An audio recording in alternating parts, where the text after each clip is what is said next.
இன்னைக்கு காலையில் தான் பிக் பாஸ் வந்து ஒரு விஷயத்த பண்ணார். இந்த சீசன் ஆரம்பித்து 51வது நாள் இன்னைக்கு, 50வது நாள் நேற்று முடிஞ்சிருக்கு. அதனால் எல்லாருக்கும் அவங்களுடைய குறை நிறைகளை சொல்லணும் அப்படின்றதுக்காக எல்லாரையும் உட்கார வச்சு ஒவ்வொருத்தருடைய பேரை சொல்லி அவங்களுடைய ப்ளஸ் என்ன, அவங்களுடைய மைனஸ் என்ன, இதுக்கப்புறம் அவங்க கேமை எப்படி கொண்டு போகணும் அப்படிங்கிற ஒரு அட்வைஸை கொடுத்துருந்தார். நேற்று விஜய் சேதுபதி முடியும் போது நாளைக்கு வந்து 50வது நாள் உங்களுக்கு ஒரு சர்ப்ரைஸ் இருக்குது அப்படின்னு சொல்லிட்டு போனார். என்ன சர்ப்ரைஸ் அப்படிங்கிறது ரெண்டாவது ப்ரோமோ பார்க்கும்போது நமக்கு தெரிஞ்சு போச்சு, இது தாண்டா சர்ப்ரைஸ் அப்படின்னு சொல்லி. ஆக்சுவலாக இந்த வாரம் அந்த வீட்டுக்குள்ளே என்ன நடக்க போகுது அப்படின்னு பார்த்தீங்கன்னா, ஒவ்வொரு கண்டஸ்டன்ட்னுடைய நண்பர்கள் உறவினர்கள் வந்து கன்ஃபெஷன் ரூமில் அவங்க கிட்ட பேச போகிறாங்க. இது வந்து ஒரு ப்ரீ ரெக்கார்டட் வீடியோ தான். அவங்க சில ஹிண்ட் எல்லாமே கொடுக்க போகிறாங்க அந்த கண்டஸ்டன்ஸ்க்கு. ஏன்னா இந்த கேமை இது இன்னும் ஒரு 60 நாளுக்கு மேலே தான் நடந்திருக்கு. 50வது நாள் இது நடக்குதுன்னா இந்த சீசன் அவ்வளோ மொக்கையாக இருக்குது, கொஞ்சம் நல்லா பூஸ்டப் பண்ணணும் அப்படிங்கிறதுக்காக தான் இப்போவே இதை பண்ணுறாங்க. காலையில் பிக் பாஸ் வந்து செலக்டிவாக சில பேர்கிட்ட சொன்னது, இந்த வியானா கிட்டலாம் சொன்னது வந்து எனக்கு ரொம்ப பிடிச்சிருந்தது. ப்ரெசன்டபுளாக இருக்கிறதெல்லாம் ஓகே தான், கேசரி பண்ணி கொடுத்தா மட்டுமே போதாது, வேறு ஏதாச்சும் இன்ட்ரெஸ்டிங்காக பண்ணணும் அப்படின்னு மூஞ்சில் சாணியை கரைச்சி பொலிச்சுன்னு ஊற்றுன மாதிரி ஊற்றி விட்டார் வியானா மூஞ்சில். ஏன்னா வியானா பண்ணுறது இருக்குது பாருங்க, எப்பா எப்பா எப்பா எப்பா சக்கரை வந்து அதிகமாக யூஸ் பண்ணிட்டாங்கன்னு எடுத்து திவ்யா கேட்டாங்க. அந்த ஒரு பிரச்சனை வக்கரமை நீங்கள் பார்த்துக்கிட்டிங்கன்னா காலையிலேருந்து யார்கிட்டலாம் இந்த வக்கரத்தை வாந்தி எடுக்க ஆரம்பிச்சிருக்காருன்னா, இந்த ட்ரியோ காம்போ இருக்குல்ல, திவ்யா, சாண்ட்ரா, பிரஜன், இவங்கள பற்றி ஒவ்வொருத்தர்கிட்டயா போய் பேசிகிட்டு இருக்காரு. முதல்ல வந்து எஃப்ஜே கிட்ட பேசினார், வியானா கிட்ட பேசினார், கனி கிட்ட போய் பேசினார், அதுக்கப்புறமா அரோரா கிட்ட உட்காந்து பேசினார். இது மாதிரி அவருடைய நண்பர்கள் எல்லார்கிட்டையும் போயிட்டு இன்னமும் அந்த ஆள் வந்து என்ன தெரியுமா பேசிக்கிட்டு இருக்காப்புல, பிக் பாஸே மதிக்கலை, பிக் பாஸ் எவ்வளோ பெரிய கடவுள் நமக்கு, அவரையே மதிக்கலைன்னா இந்த வீட்டுக்குள்ளே என்ன இதுக்கு அவங்க இருக்கணும். இப்போ கணவன் மனைவியை விட்டாப்புல, கணவன் மனைவி வந்து அவர் விஜய் சேதுபதி கேட்கக்கூடாதுன்னு சொன்னதுனால பிக் பாஸே மதிக்கலை. பிக் பாஸை மதிக்காதவங்களுக்கு இந்த வீட்டுக்குள்ளே என்ன வேலை, இப்படி போயிட்டார். இப்போ இவர் பிக் பாஸை மதிக்கலைன்னு சொன்னால் மட்டும் பிக் பாஸ் என்ன தூக்கி கப்பு இவர் கையில் கொடுக்க போகிறாரா என்ன காமெடி பண்ணிக்கிட்டு இருக்கீங்க அப்படி தான் இருந்துச்சு. ஸோ ஒவ்வொருத்தருக்கும் வந்து பிக் பாஸ் வந்து அட்வைஸ் கொடுத்தாரு. கமருதீன் கொடுத்தாரு, பார்வதி கொடுத்தாரு. பார்வதி உங்களுக்கு நான் என்ன சொல்கிறதுனே தெரில, நீங்கள் தான் இந்த கேமையே கரைச்சி குடிச்சிருக்கீங்க அப்படின்லாம் பார்வதி கிட்ட சொன்னாங்க. வினோத் அவர்கள்கிட்ட சொன்ன விஷயங்கள், நீங்கள் வந்து நல்லா பண்ணிக்கிட்டு இருக்கீங்க, இன்னும் நல்லா பண்ணுங்க அப்படின்னு சொல்லிட்டு அவருக்கும் சொன்னாங்க. எனக்கு தெரிஞ்சு இந்த சீசன் வந்து வினோத் கையில் இருக்குது அப்படிங்கிறது தான் இப்போ வரைக்கும் நான் யோசிக்கிறது. ஏன்னா அவருக்கு ஏகப்பட்ட சப்போர்ட் வந்து இருக்குது. அந்த சப்போர்ட்டுக்கு முக்கியமான காரணம் இந்த தற்பெருமை தர்பூசணி செனத்தவள வாயன் அவர் பண்ண விஷயங்கள்னால அவருக்கு பயங்கரமான ஒரு க்ரோத் வந்து வினோத்துக்கும் வந்துருச்சு. வினோத்துக்கிட்டையும் ஃப்ளாஸ் எல்லாம் இருக்குது, பட் மக்கள் வந்து வினோத்தை விரும்புகிறாங்க. இந்த மாதிரி இடத்துல இருந்து ஒருத்தர் வந்து ஒரு வாட்டி தான் ஜெயிக்கட்டுமே என்ன இப்போ அப்படின்ற மாதிரி மக்கள் வந்து யோசிக்கிறாங்க. அது மக்களுடைய கருத்து, ஓகேவா? ஸோ இதுக்கப்புறம் தான் வந்து இந்த ரெண்டாவது ப்ரோமோவில் நடக்கிற விஷயம் நடக்குது. தலை போட்டியே நடக்கலை, தலை போட்டியே நடக்காமல் தான் நாமினேஷன் ப்ராசஸே நடந்திருக்கு ஆக்சுவலாக. ஸோ அது ஒரு ட்விஸ்டாமா, ஸ்டோரியில் ஒரு ட்விஸ்டாமா, நீங்கள் அதுக்கப்புறமா தலை போட்டி நாங்கள் வைப்போம், அதில் ஜெயிக்கிறவங்க வந்து நாமினேஷன் ஃப்ரீ ஆயிடுவீங்க அப்படின்னு சொல்லிட்டாரு. ஆக்சுவலாக என்ன பார்த்தீங்கன்னா, ஒவ்வொரு கண்டஸ்டண்ட்டாக கன்ஃபெஷன் ரூமுக்கு கூப்பிடப்படுவார்கள். அவங்களுடைய ஃபேமிலி மெம்பர்ஸ் எல்லாரும் வரப்போகிறாங்க, வந்து அவங்களுக்கான அட்வைஸை கொடுக்க போகிறாங்க. இப்போ ப்ரோமோவில் யாரெல்லாம் காட்டியிருக்காங்கன்னா, கமருதீனை காட்டியிருக்காங்க. கமருதீன் கிட்ட வந்து பேசுறது யாருன்னா ஷபனா தானே, குக் வித் கோமாளியில் இருந்தாங்க. அவங்க கூட இந்த சீசனில் வரதாக இருந்துச்சு.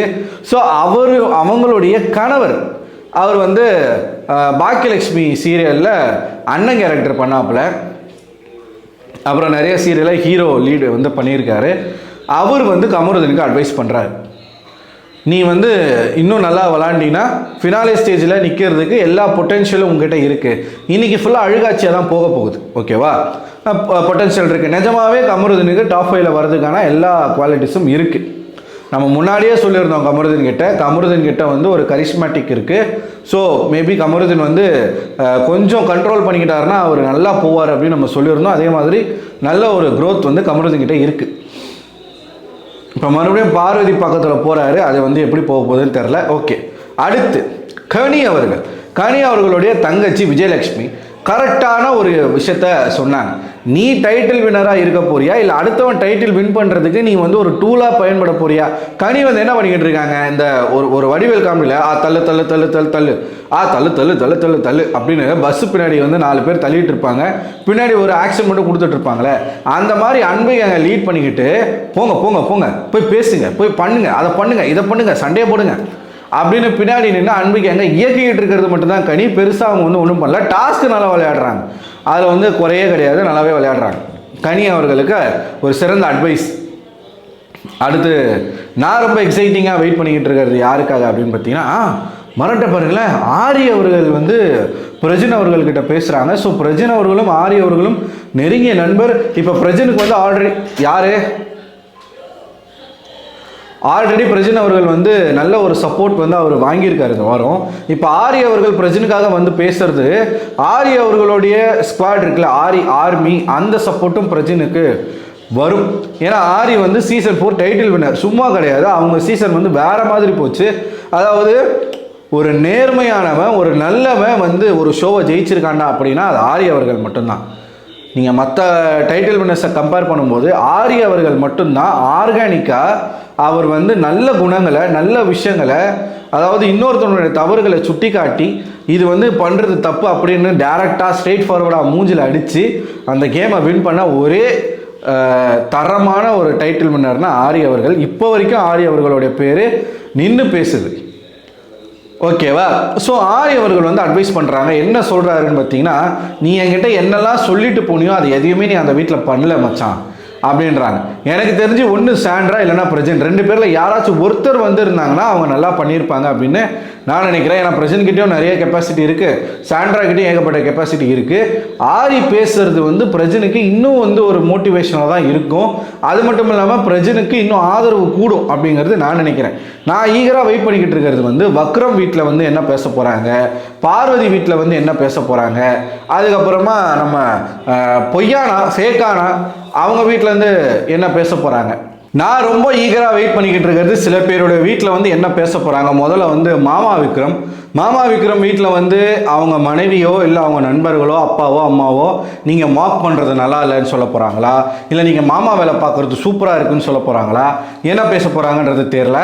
அடுத்து வந்து நம்ம பொய்யானா வீட்டில் வந்து சூப்பராக லவ் பண்ணுறோமா, நாங்கள் வீட்டில் உனக்கு என்ன சொல்லி கொடுத்தோமோ அதெல்லாம் பக்காவாக பண்ணுற, நம்மளுடைய குடும்ப பேரே நீ காப்பாற்றிட்ட, நம்மளுடைய நம்ம சந்ததியவே உன்னை நினச்சி பெருமைப்படுது அப்படின்னு பேச போகிறாங்களா, இல்லை நம்ம எஃப்ஜேக்கு தான் வந்து பார்த்தீங்களா ஒருத்தர், அவர் யாருன்னே தெரில, வந்து யூடியூபர்னு நினைக்கிறேன், எங்கேயோ பார்த்துருக்கேன்.